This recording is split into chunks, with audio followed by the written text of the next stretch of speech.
How's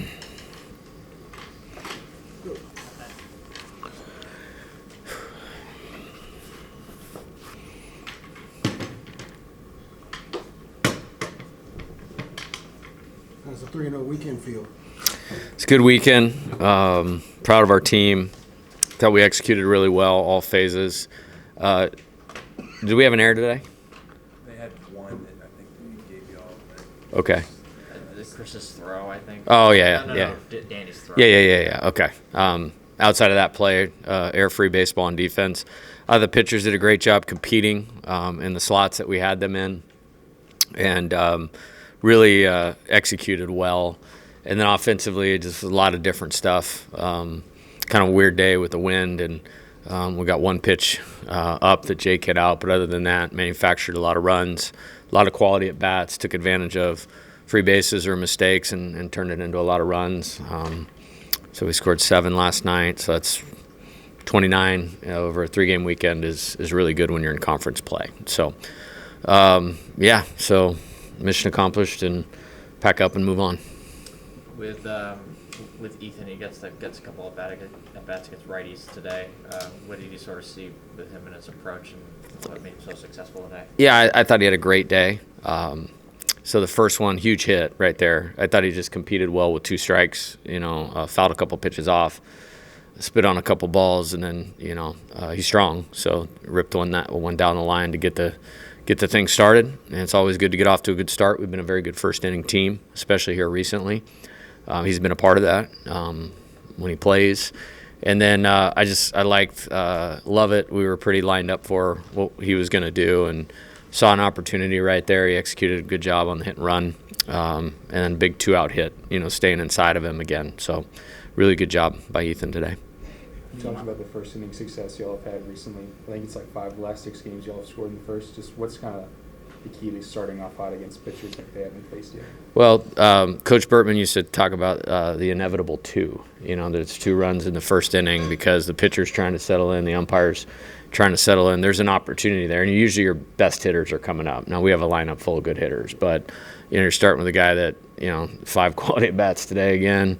Best power hitter in the country in Jared, and Danny's playing great. So that's there's a lot of pressure on that pitcher in the first inning facing those guys. And then we're usually matching up pretty good in the 4-hole, and Milam's an RBI machine. So I think it has to do with the players, executing their plan and taking good at-bats. What goes into an offense consistently responding to another team? Yeah, that was really good this weekend. Thanks for bringing that up, Glenn. It's just an answer back, mentality. I think these guys are really good when they're challenged, and I think it probably just speaks to that competitive nature.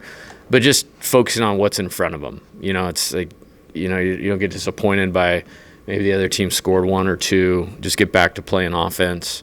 So their ability to focus on what's right in front of them and just a competitive nature. Derek now has gone on base in every game, 21 straight. So I guess just what allows him to just see pitches so well out of the hand. I think it's what he does is he just sees the ball incredibly well. I think, there's talent. Obviously he has talent. And then he's had a great background, great parents. His dad's a good baseball guy, Rick. Brothers was a good player himself. And, some guys are just born to play ball, and they're born to play ball, and they have the right structure in place. And he went to a really good high school program and manifested itself into what he is now. Luckily he wasn't 25 pounds heavier prior to coming here. It would have been probably hard to keep. But the baseball skill's special, and I think it's different than kids nowadays, honestly. Like, there's guys all over the country with tools. I mean, and he's got good tools. I'm not saying at all that he does. He's got really good tools, but he's a baseball player. And, Stephen Milam, same kind of deal. Like, those guys are, if you want to carve out a Jay Johnson type player, you start there with those 2 guys. In what ways do you think is a way to sort of help him well, it's just to maintain what this is, because, no matter how much baseball you've played, you haven't played this. I mean, that's 2 10-game weeks, or 10 games, 2 5-game weeks, 10 games over 2 weeks. And then you're right into SEC play. And there's been 0 drop-off. I thought he had a really good game today. So I think it's probably more endurance related than anything else. Was always a good runner. I think maybe he can get to his top speed faster because he's a little bit stronger. Like he doesn't have to build into it as much. But I think it's just probably feeling better and maintaining as you're going through the difficulty and grind of the season. Milam looks so comfortable there at short. Yeah, It's made him so good. he's a really good infielder. Same thing. Again, like you have talent and then you have guys that have great background, and him and his dad worked tirelessly growing up at being a great defensive player. I mean, I've known both these guys since they were in 7th grade. I know it sounds a little weird, but it's really just recruiting, and you could tell right away. And what I mean by that is you could really tell how special a defensive player he was, and he kind of built his life around it. I heard one interview he gave in here after a game, like how much it means to him to be the shortstop at LSU, and this is what he wanted to do, and he earned it. They didn't give it to him; he earned it. And he's the best shortstop in college baseball right now. Coach, how does being ahead of the 8 ball in SEC play help you as opposed to last year? You're kind of playing catch up. Yeah, I know you guys don't believe me. I don't even think that way. I mean, this is literally Missouri. Get ready to play great against Missouri.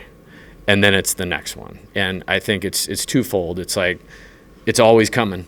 You know what I mean? Like I said, I think you use the term, you're going to get bloodied a little bit as you go through this thing. And we did this weekend at times, but you have to be like in the now. Like, it's don't look at all the games, look at this game and these games. And I think our team did a good job of that this weekend. And we're going to need to continue to do that. But excited about what's to come. Gavin was out for every game this weekend. Is it just sort of hard to figure out any sort of timeline given the nature of the injury? Yeah, I mean, I think you probably should just talk to Isaac and him because, like, he's playing catch. I'm just waiting for the green light. Like, there's nothing. He's just got to be good to go. Like, I really wish I had something to say. He's got to be good to go. We obviously navigated it good this weekend. I'd much rather talk about Connor Ware coming in 2 days in a row. I'd much rather talk about DJ Primo pitching 3 days in a row. I'd much rather talk about Maverick Rizzi was electric today again. And then, you're missing the best reliever in college baseball is on that field there for the last 2 1/3. And it's nothing. We really need Gavin to be the best team that we can be. But I would just prefer to talk about the games. Today, 4 different innings they score, but it's only 1 run. Do you like the fact that your pitching staff, even though you're giving up a little bit, they're not having the big explosive? Yeah, look around the league. Look at the scores this weekend. This is really tough. I haven't seen anybody shut anybody out. I don't even know that I've seen a 2 in any losing team's column right now. So bats are hot. Guys are big and physical and strong. And, our guys did a good job of keeping it small, like you said. And with our offense, we scored 29 runs. It gave us a chance to be settled into the game and not have to press and push because we didn't let an inning get away from us. And think about that last night. that was bases loaded, nobody out. Guy just hit a guy, and then he gets a double play ball. And then Evans comes in and gets the ground ball. Cowan strikeout, today. Lovich is a tough guy. He got a walk right there. He's dangerous. Hit the homer in the first AB on Friday.